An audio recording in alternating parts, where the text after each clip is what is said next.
Parce que lorsque Dieu a apparu à Moïse, dans le texte que nous avons lu, sur le mont Horeb, la Bible nous dit que Moïse avait 80 ans. Ça veut dire que pendant 80 ans, Dieu était en train de préparer la libération de son peuple. La souffrance que tu traverses, la situation difficile que tu vis, ce que tu ne sais pas, c'est que depuis longtemps, Dieu était en train de préparer ta délivrance. Et Moïse est en route vers toi. Oh, quelqu'un n'a pas dit amen. Amen. Et Moïse est en route vers toi. Et Moïse est en train d'être préparé dans le secret pour ta libération. Ne pense pas que Dieu n'a pas écouté ce que tu vis. Quand le peuple de Dieu souffre, même le silence du peuple de Dieu crie à Dieu. La souffrance du peuple de Dieu est un cri vers Dieu. Et je voudrais, bien aimer dans le Seigneur en ce soir, que tu saches une chose. C'est que pendant que tu es en train de souffrir, Dieu est en train de préparer ta délivrance. Amen. Il est en train de préparer ta libération. Amen. Et la Bible dit que voilà un enfant du nom de Moïse va naître. Il va naître, bien aimé dans le Seigneur, à une période aussi particulière. Et cette période, frère, Pharaon avait donné un ordre formel, une décision radicale. Il a mandaté 2 femmes, et c'était des sages femmes, pour tuer tout enfant mâle qui naîtra dans cet hôpital, dans la ville qu'on appelait Goshen, où se trouvait le peuple d'Israël. Tout enfant mâle devait être exécuté. Tout enfant mâle devait être exécuté. Avant Moïse, il y avait des enfants qui ont été tués. Mais bien aimés dans le Seigneur, arrivé à un moment donné, les femmes ont commencé à avoir la crainte de Dieu. Elles ont dit, on ne tuera pas. Et Moïse est arrivé dans cette période. Et Moïse a été sauvé. Mais arrivé à un moment donné, la mère de Moïse ne pouvait pas le cacher pendant longtemps. Elle est partie le déposer sur une eau. Au bord d'une rivière plutôt. Le Nil. Et voilà la fille de Pharaon qui va trouver Moïse. Le nom de Moïse même veut dire sauver des eaux. C'est-à-dire que déjà la destinée de Moïse était de sauver. La destinée de Moïse était de sauver. Or, le mot sauver veut dire délivrer. Bien-aimés frères, bien-aimés sœurs, Moïse a été préparé par Dieu pendant 40 ans dans l'âme d'Israël. Pendant que le peuple était en train de souffrir, Dieu préparait sa libération. Pendant que tu es en train de souffrir en ce moment, je veux t'informer, frère, sœur, que Dieu est en train de préparer ta libération. Amen. Dieu est en train d'agir maintenant en ta faveur. Il y a quelque chose que Dieu est en train de préparer dans le secret pour que... Il était Dieu qui répond à la prière. Il était Dieu qui répond à la prière. Et par une action ferme dans la vie des gens. Et bien aimés frères, bien aimés sœurs, ce soir je voudrais attirer l'attention d'une personne sur quelque chose de fondamental. C'est que dans ce texte que nous avons lu, la Bible va nous dire que Dieu va se présenter à Moïse. Où ça? Sur le mont Horeb. Et sur le mont Horeb, Moïse qui était en train d'élever un troupeau a aperçu quelque chose de miraculeux. Oh, dis-moi quelque chose de miraculeux. Amen. Il a vu quelque chose de miraculeux sur la montagne. Dieu voulait attirer l'attention de Moïse. Non seulement attirer son attention, mais le tirer vers lui. Parce que l'heure de la mission avait sonné. Et je voudrais bien aimer frères et sœurs, te dire que Dieu est venu à la rencontre de Moïse à cause de toi. Dieu est venu à la rencontre de Moïse à cause du peuple qui souffrait et qui criait à Dieu. Il y a un Moïse que Dieu a remis. Il lui fait vivre des épreuves. Il lui fait vivre des situations compliquées, des situations difficiles. Il est en train d'enraciner sa foi. Il est en train d'augmenter son onction. Il est en train de le préparer pour ta délivrance. Peut-être ce moment, ce séminaire est le séminaire de ta libération. Amen. Peut-être que pendant ce séminaire, ton Moïse passera. Pour te libérer de tout ce que tu as enduré toutes ces années. Je voudrais que Dieu ne reste pas muet au cri de ses enfants. Il est important, frères, sœurs, que tu puisses les cris du peuple d'Israël qui est en Égypte sont montés jusqu'à moi. Et je suis descendu pour le délivrer. Amen. Je suis descendu pour le libérer. Je suis descendu, fais pousser, je veux te... Le peuple a tellement souffert. Et le peuple attendait la délivrance de son Dieu. Je ne sais pas quelle souffrance tu es en train de vivre en ce moment. Qu'est-ce que tu es en train de traverser comme souffrance en ce moment? Peut-être que tu es victime des œuvres de la sorcellerie. Peut-être que dans ta vie, rien ne va. Les gens peuvent dire ce qu'ils veulent. Mais toi seul sais ce que tu vis. Il y a des personnes que lorsqu'on les voit marcher, on les admire. Mais cependant, elles souffrent. Une souffrance inexplicable. La parole dans son que tu vis. Mais cependant, il n'y avait rien. Souvent, quand on regarde ta vie, on a l'impression que tu es heureuse. Que tu es heureux. Pleurer parce qu'elle n'a pas de souffrance. Il s'agit. Quand quelqu'un souffre malade, d'une maladie incurable, où on lui annonce sa mort, où il n'a plus de projet à compter de ce moment, il voit sa vie défiler en un clin d'œil devant lui. Et il se rend compte. Et la main de Dieu m'a fait sortir de cette situation. Amen. Bien-aimé, je voudrais te faire comprendre quelque chose. Moïse lui-même a été sauvé.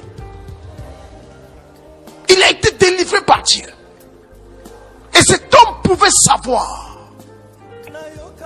qu'est-ce que c'est que souffrir. Cet homme pouvait savoir l'importance de la délivrance dans la vie d'une personne. Bien-aimés frères, bien-aimés sœurs, ne pense pas ce soir que tu es seul dans la situation que tu vis. Nous avons un Dieu qui délivre. Et la Bible l'appelle le Dieu des délivrances. Le rocher des délivrances. Dans le livre de Psaume, le chapitre 28. Le rocher. La Bible l'appelle le rocher des délivrances. Et c'est ce Dieu-là que je te prêche ce soir. Ce Dieu ne reste pas insensible devant les cris de ses enfants. Ce Dieu ne reste pas insensible devant les lamentations et les pleurs de ses enfants. Lorsque ses enfants souffrent, c'est une réalité, frères et sœurs. Le Seigneur a dit à Moïse, j'ai entendu les cris que le peuple d'Israël pousse vers moi sous l'oppression de leurs oppresseurs. Et moi, l'Éternel, je suis descendu. En réalité, Moïse était juste le canal par lequel Dieu est passé pour libérer son peuple. En réalité, Dieu lui-même, il est descendu. Et pour ta délivrance ce soir, toi qui me suis, Dieu est descendu. Quelqu'un me dit Amen. Bien. Amen. Dieu est descendu. Toi qui m'écoutes, Dieu est descendu pour te faire sortir de la situation dans laquelle tu te trouves en ce moment. Dieu est descendu. Et Dieu est venu s'entretenir avec Moïse. Et il dit à Moïse, je connais ses douleurs. Oh, j'aime cette partie. Dieu dit, je connais ses douleurs. L'homme ne connaîtra pas de tes douleurs, à moins qu'il ait passé par cette situation que tu es en train de vivre. Mais Dieu lui connaît tes douleurs. Vous savez, frères et sœurs,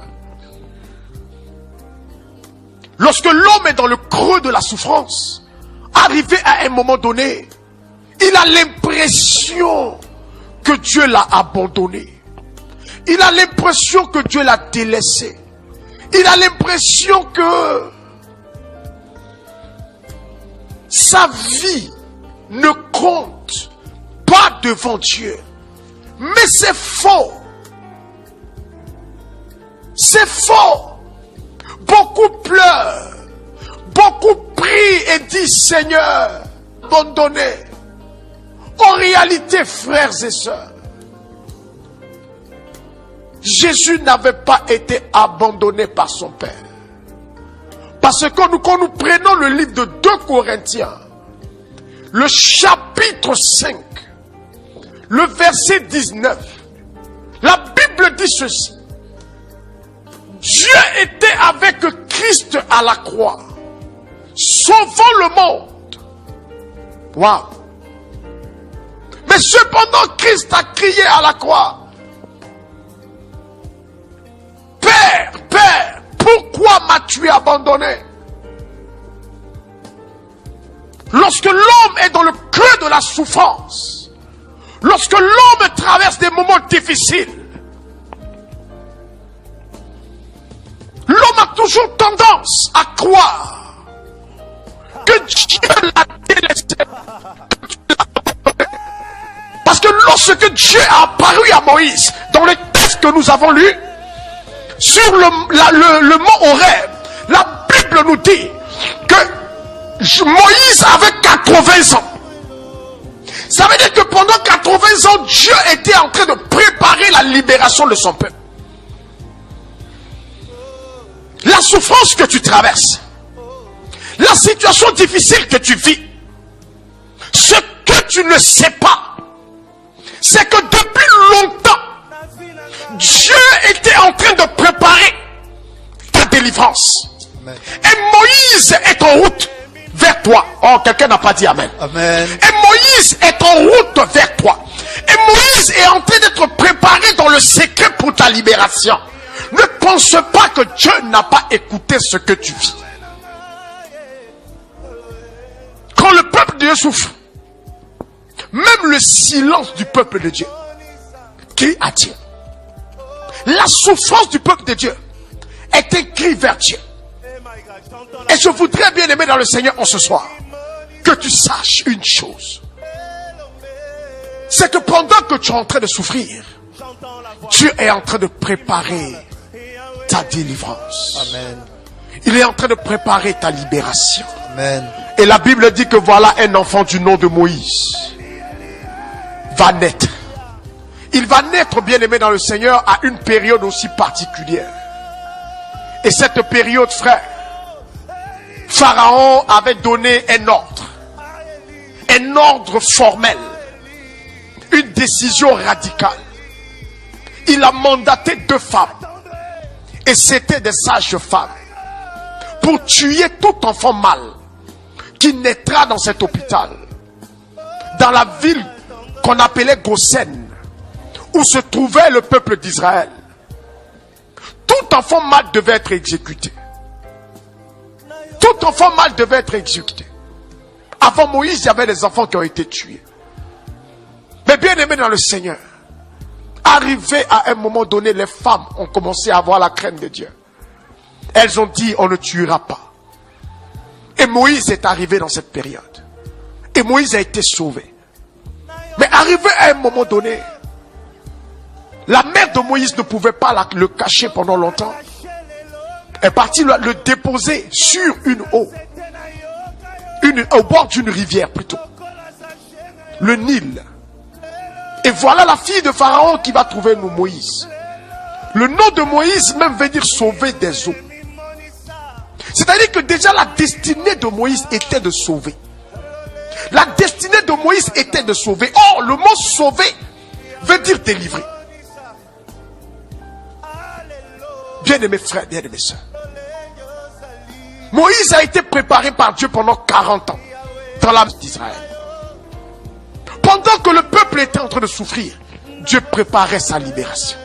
Pendant que tu es en train de souffrir en ce moment, je veux t'informer, frère, sœur, que Dieu est en train de préparer ta libération. Amen. Dieu est en train d'agir maintenant en ta faveur. Il y a quelque chose que Dieu est en train de préparer dans le secret pour que...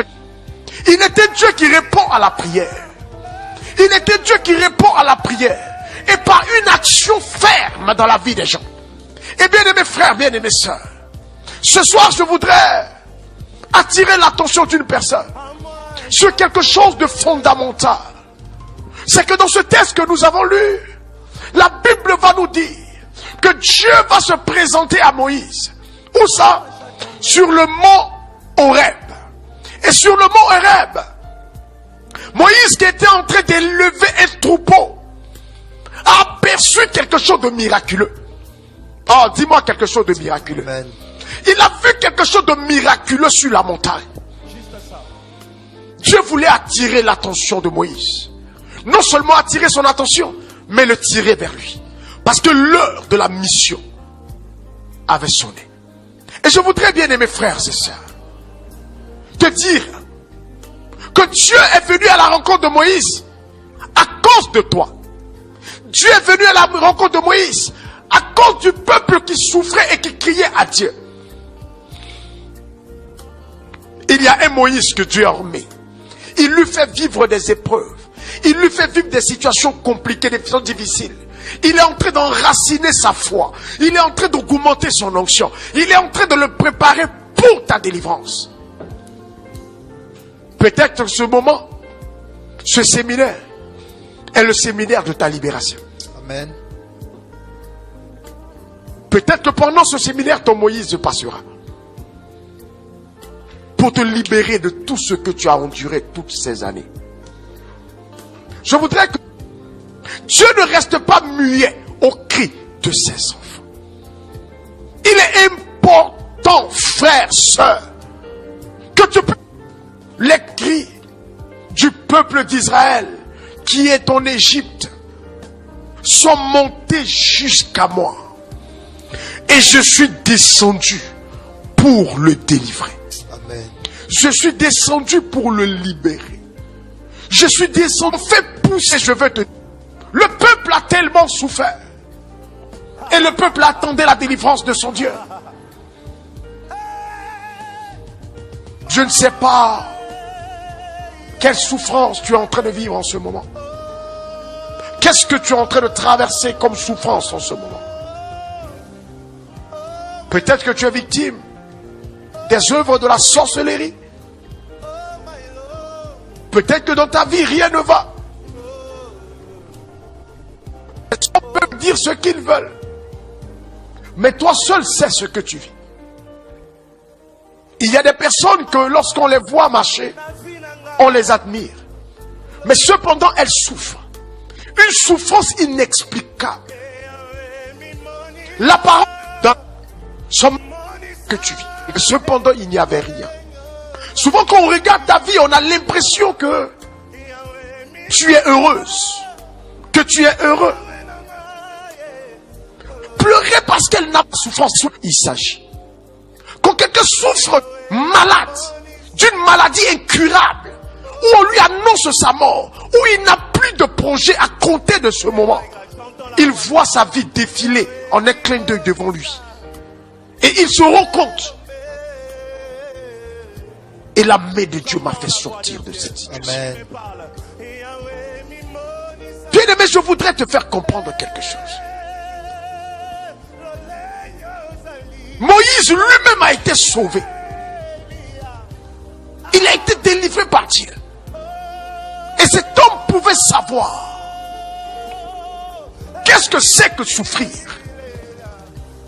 Cet homme pouvait savoir l'importance de la délivrance dans la vie d'une personne. Bien-aimés frères, bien-aimés sœurs, ne pense pas ce soir que tu es seul dans la situation que tu vis. Nous avons un Dieu qui délivre.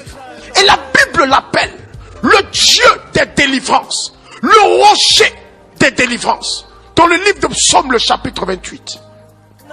Le rocher. La Bible l'appelle le rocher des délivrances.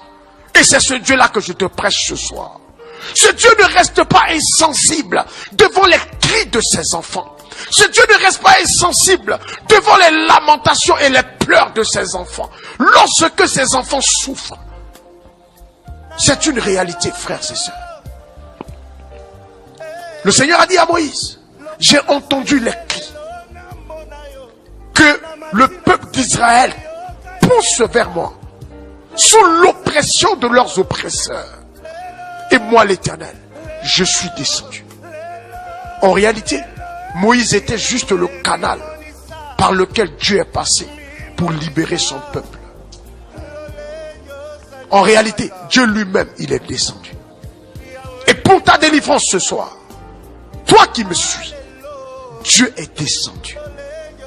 Quelqu'un me dit Amen. Bien. Amen. Dieu est descendu. Toi qui m'écoutes, Dieu est descendu pour te faire sortir de la situation dans laquelle tu te trouves en ce moment. Dieu est descendu.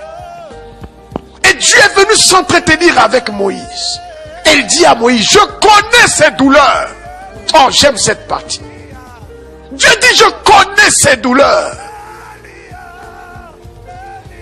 L'homme ne connaîtra pas de tes douleurs, à moins qu'il ait passé par cette situation que tu es en train de vivre. Mais Dieu lui connaît tes douleurs. Vous savez, frères et sœurs, lorsque l'homme est dans le creux de la souffrance, arrivé à un moment donné, il a l'impression que Dieu l'a abandonné. Il a l'impression que Dieu l'a délaissé. Il a l'impression que sa vie ne compte pas devant Dieu. Mais c'est faux. C'est faux. Beaucoup pleurent. Beaucoup prient et disent Seigneur, abandonné. En réalité, frères et sœurs, Jésus n'avait pas été abandonné par son Père. Parce que quand nous prenons le livre de 2 Corinthiens, le chapitre 5, le verset 19, la Bible dit ceci. Dieu était avec Christ à la croix, sauvant le monde. Waouh! Mais cependant, Christ a crié à la croix. Père, Père, pourquoi m'as-tu abandonné? Lorsque l'homme est dans le creux de la souffrance, lorsque l'homme traverse des moments difficiles, l'homme a toujours tendance à croire que Dieu l'a délaissé.